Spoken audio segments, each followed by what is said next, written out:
J'ai marché sur cette terre pendant 94 ans, et je vais vous dire quelque chose qui pourrait vous surprendre. Le secret d'une longue vie ne réside pas dans ce que vous commencez à faire, mais dans ce que vous arrêtez de faire.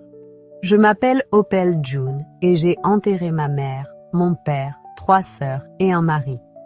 J'ai assisté à plus de funérailles qu'à des fêtes d'anniversaire. Et il y a longtemps déjà, j'ai commencé à remarquer quelque chose. Ceux qui sont partis trop tôt avaient tous quelque chose en commun. Ce n'était pas la malchance. Ce n'était pas de mauvais gènes. C'étaient de mauvaises habitudes. Des habitudes dont ils refusaient de se débarrasser. Alors, je vais partager avec vous les 7 choses que j'ai arrêté de faire et dont je suis convaincue de tout mon cœur qu'elles sont la raison pour laquelle je suis encore ici aujourd'hui.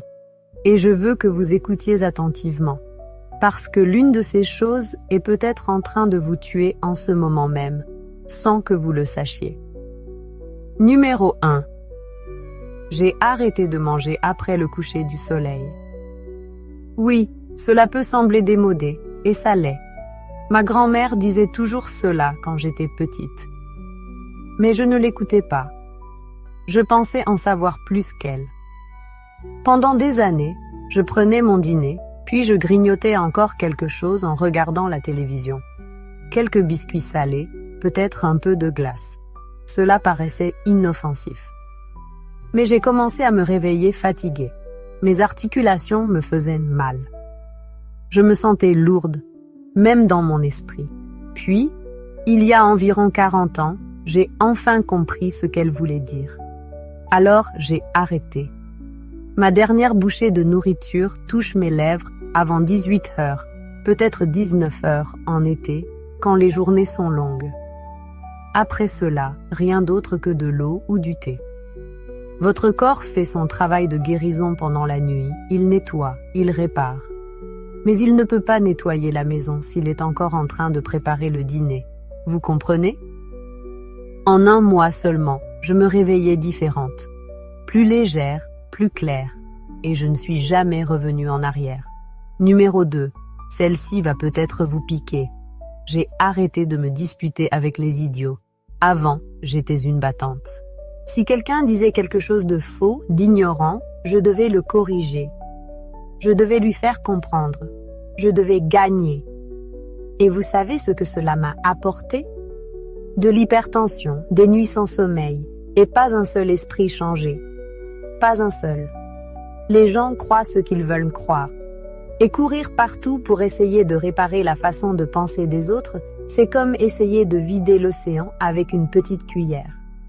C'est absurde. Maintenant, quand quelqu'un dit quelque chose qui fait monter mon sang, je souris. Je hoche la tête et je laisse passer. Ce n'est pas de la faiblesse. C'est de la sagesse. Vous devez protéger votre paix comme si c'était de l'argent à la banque, parce que c'en est. Chaque dispute que vous évitez, ce sont des années ajoutées à votre vie. Je vous le promets. Numéro 3. J'ai arrêté de rester assise trop longtemps. Je ne parle pas de sport. Je n'ai jamais mis les pieds dans une salle de gym de toute ma vie. Je parle simplement de bouger. Mon mari, que Dieu ait son âme, restait assis dans son fauteuil inclinable du matin jusqu'au soir. Il ne se levait que pour manger ou aller aux toilettes. Il est parti à 71 ans. Moi, je bouge. Je marche jusqu'à la boîte aux lettres. Je marche dans le jardin. Je me lève quand je parle au téléphone. J'étends moi-même mon linge. Votre corps est comme un ruisseau. Si l'eau continue de couler, elle reste claire. Mais si elle reste immobile, elle devient trouble. Elle tombe malade. Que vous ayez 30 ans ou 80 ans, si vous restez assis plus que vous ne bougez, vous mourrez plus vite que nécessaire. C'est simplement la vérité. Numéro 4. Oh, celle-ci m'a pris longtemps. J'ai arrêté de garder de la rancune. J'avais une sœur, Loretta, ma plus jeune sœur. Et elle m'a fait du mal, vraiment du mal. Le genre de blessure qu'on n'oublie pas. Pendant 15 ans, j'ai porté cette douleur comme une pierre dans ma poche. Je ne lui parlais pas. Je ne la regardais même pas. Et vous savez quoi? Elle allait très bien. Elle vivait sa vie. Elle n'a pas perdu une minute de sommeil. Mais moi, j'étais celle qui souffrait.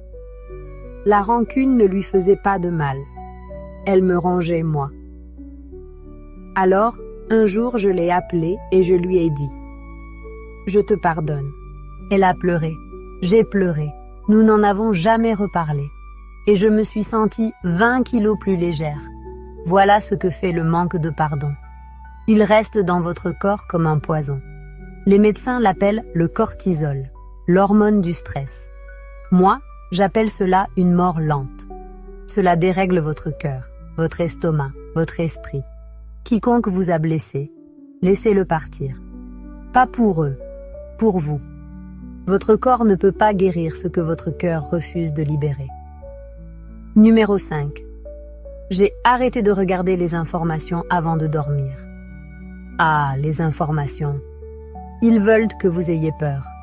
Ils veulent que vous soyez en colère. C'est ainsi qu'ils gagnent leur argent. Avant, je regardais cela tous les soirs. Meurtres, catastrophes, politiciens qui se crient dessus. Puis j'essayais de dormir avec tout ce chaos qui tournait dans ma tête. Très mauvaise idée. Votre esprit a besoin de paix avant de se reposer. Si vous le remplissez de peur et de désordre, c'est cela qu'il va mâcher toute la nuit. Maintenant, j'éteins la télévision à 17 heures. Je lis un peu, je prie un peu, je m'assois sur le porche et je regarde les oiseaux. C'est ainsi que je prépare mon esprit pour dormir. Et je dors comme un bébé. 8 heures chaque nuit. Ce que vous mettez dans votre esprit avant de dormir est aussi important que ce que vous mettez dans votre corps, peut-être même plus. Numéro 6. Voilà une chose que personne ne veut entendre. J'ai arrêté d'essayer de plaire à tout le monde. Pendant la plus grande partie de ma vie, j'étais une femme qui disait toujours oui. Quelqu'un avait besoin de quelque chose, j'étais là. L'église avait besoin de bénévoles, j'étais là. La famille avait besoin d'argent, j'étais là. Un voisin voulait parler pendant 3 heures, j'étais là. Et vous savez quoi? Je n'étais pas heureuse, j'étais fatiguée, j'étais pleine de ressentiment, j'étais tellement dispersée qu'on pouvait presque voir à travers moi. Dire oui à tout le monde, c'est dire non à soi-même. Et c'est une sorte de mort lente.